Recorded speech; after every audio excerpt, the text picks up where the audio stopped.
आंब फल भितर राजा सबु लोकंकर प्रथम पसंदर फल कहले ऋतुकालीन फल आंब को बुझे था। चाहिदा दृष्टि से ओडिशा रे आंब को बेसी गुरुत्व दि जाए। अधिक अमलर आवश्यकता थिबारु सरकार उपलब्धि बेसी घनत्व आंब गछ लगेबार गुरुत्व बहन करुछि। आंब गछ को बेसी घनत्व जथा 5 गुणन 5 मीटर 3 गुणन 4 मीटर और 2 गुणन 3 मीटर रे लगा जाय थाए। ଏହି ଦୂରତ୍ୱରେ ଲଗାଇବା ଦ୍ୱାରା 1 ହେକ୍ଟର ଜମିରେ ଯଥାକ୍ରମେ 400, 833 ଏବଂ 1666 ଗଛର ରୋପଣ ହୋଇଥାଏ। 1 ହେକ୍ଟରରେ ଅଧିକ ଗଛ ଲାଗିବାରୁ ଫଳ ଉତ୍ପାଦନ ମଧ୍ୟ ଅଧିକ ହୋଇଥାଏ। କିନ୍ତୁ ଅଧିକ ଘନତ୍ୱରେ ଗଛ ଲଗାଇଲେ ପ୍ରାରମ୍ଭରୁ ଗଛର ଯତ୍ନ ନେବାକୁ ହୁଏ। ମୂଳରୁ ତାଲିମ କରିବାକୁ ପଡ଼ିବ ଏବଂ ପ୍ରତିବର୍ଷ ଗଛକୁ କାଟଛାଣ୍ଟ କରିବାକୁ ପଡ଼ିବ। ଗଛରେ ଥିବା ସମସ୍ତ ଶୁଖିଲା ଡାଳକୁ କାଟି ଦିଆଯାଏ।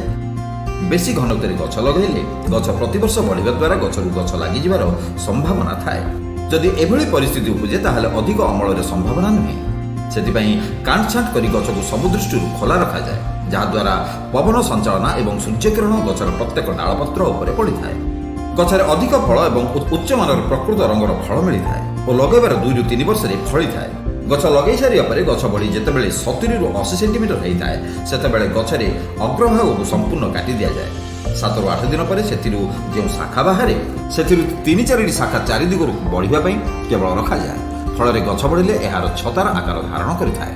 ଗଛକୁ ମଧ୍ୟ ଅଧିକ ଉଚ୍ଚରେ ବଢ଼ିବାକୁ ଛାଡ଼ିଦେବା ଉଚିତ ନୁହେଁ। 5 ଗୁଣନ 5 ମିଟର ଦୂରତ୍ୱରେ ଲଗାଯାଇଥିବା ଗଛକୁ 12 ରୁ 14 ଫୁଟ ଉଚ୍ଚ, 3 ଗୁଣନ 4 ମିଟର ବ୍ୟବଧାନରେ ଦୂରତ୍ୱ ଗଛକୁ 7 ରୁ 8 ଫୁଟ ଉଚ୍ଚ ଏବଂ 2 ଗୁଣନ 3 ମିଟର ବ୍ୟବଧାନରେ ଲଗାଯାଇଥିବା ଗଛକୁ 6 ରୁ 7 ଫୁଟ ଉଚ୍ଚତା ପର୍ଯ୍ୟନ୍ତ ବଢ଼ାଇବା ଦରକାର, ଯାହାଦ୍ୱାରା ଗଛରେ କୀଟନାଶକ ସିଞ୍ଚନ, ଅମଳ କରିବାରେ ସହଜତା ଆଦି କାମ ସୁରୁଖୁରୁରେ ସମ୍ପାଦନ ହୋଇଥାଏ।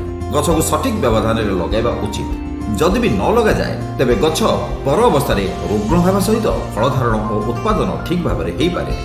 ବେଶୀ ଘନତ୍ୱର ଗଛ ପାଇଁ ଖତ ସାର ପ୍ରୟୋଗ ପ୍ରତି ବିଶେଷ ଧ୍ୟାନ ଦେବା ଉଚିତ। ଗୋଟିଏ ବର୍ଷିକିଆ ଗଛକୁ DAP ଓ ୟୁରିଆ ସମ ପରିମାଣରେ ମିଶାଇ ଗଛ ପ୍ରତି ପାଖାପାଖି 150 ରୁ 200 ଗ୍ରାମ ଲେଖାଏଁ ଦିଆଯାଇଥାଏ ଏବଂ ବୟସ ଅନୁସାରେ ଧୀରେ ଧୀରେ ସାରର ପ୍ରୟୋଗ ମାତ୍ରା ବଢ଼ିଥାଏ। ପ୍ରତ୍ୟେକ ବର୍ଷ ଅଧିକ ଅମଳ ପାଇବାକୁ ହେଲେ ପାକ୍ଲୋବ୍ୟୁଟାଜୋଲ ସେପ୍ଟେମ୍ବରରୁ ଅକ୍ଟୋବର ମାସରେ ପକାଯାଏ।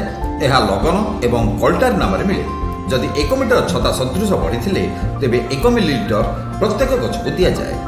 ଏଭଳି ପ୍ରତ୍ୟେକ ପରିସ୍ଥିତିରେ ସଠିକ୍ ପ୍ରୟୋଗ ଓ ଯତ୍ନ କରିବା ଦ୍ୱାରା ବେଶୀ ଘନତ୍ୱ ଆମ୍ବ ଗଛରୁ ଅଧିକ ଅମଳ ଓ ଉନ୍ନତମାନର ଫଳ ଅମଳ ହୁଏ ଏବଂ ଚାଷୀ ବିଶେଷ ଲାଭବାନ ହୋଇଥାଏ।